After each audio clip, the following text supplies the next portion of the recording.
Hello everyone, welcome back to my channel Oral Health Management by Dr. Alka Khade. Today we will discuss about the periodontal abscess. The periodontal abscess is the pocket of pus in the tissue of the gums. It looks like a small red ball pushing out of the swollen gums. Periodontal abscess occurs in the most serious gum disease called periodontitis, where the gums pull away from the tooth structures. This leaves a deep pocket where bacteria can grow. There are different classification of the abscess. The periodontal abscess can classified according to the location of the abscess, according to the lesion of the abscess, according to the number of abscess present, and the last one is the tissue affected, according to the surrounding tissue affected.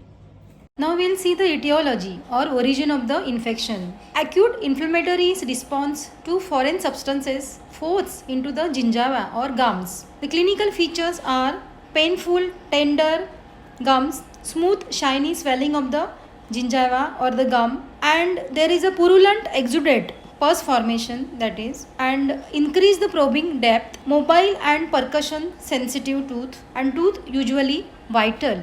The tooth is vital means there is a nerve inside is alive. Now we will see the diagnosis. How will you diagnose there is a periodontal abscess?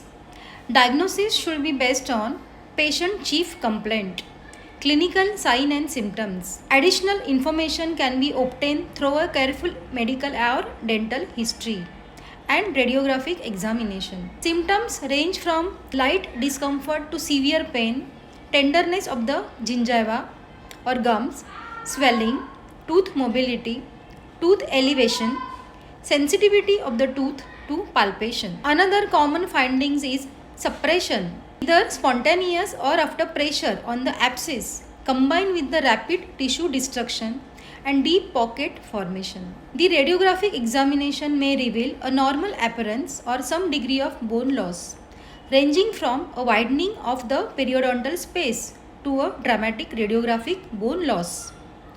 Systemic involvement has been reported in some severe cases including fever, malaise, leukocytosis and regional lymphadenopathy. Few diagnostic criteria are very important. Number 1 is associated of pocket of less than 6 mm. The pocket should not proceed more than 6 mm. That means there is a gap in between the teeth in the gums where there is a food lodgement where the bacteria grows.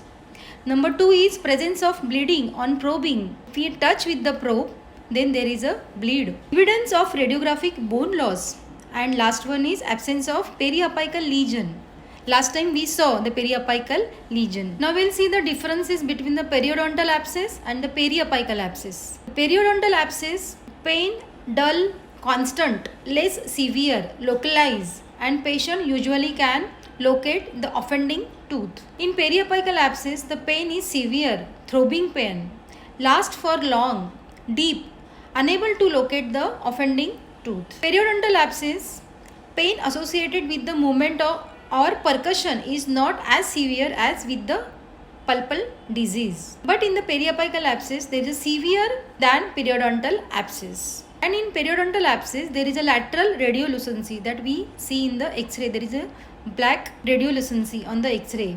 And in the periapical abscess, we can see the apical radiolucency. Apical means at the tip of the root. Now we will talk about the treatment. The treatment that includes elimination of the foreign object. Number 2 is the drainage through sulcus with probe or light scaling, that is a cleaning of the teeth.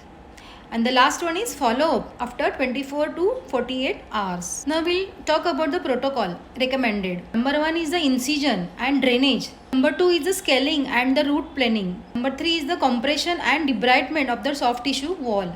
Number 4 is use of different systemically administered antibiotics. And the last one is the tooth extraction. This is the patient visited to our clinic with the periodontal abscess. We did the cleaning and the abscess subside. So friends, always remember, if there is a small red ball like structure on the gums, do consult your dentist because he is the right person to guide you correctly. See you soon with the next video. Till then, bye bye. Thank you.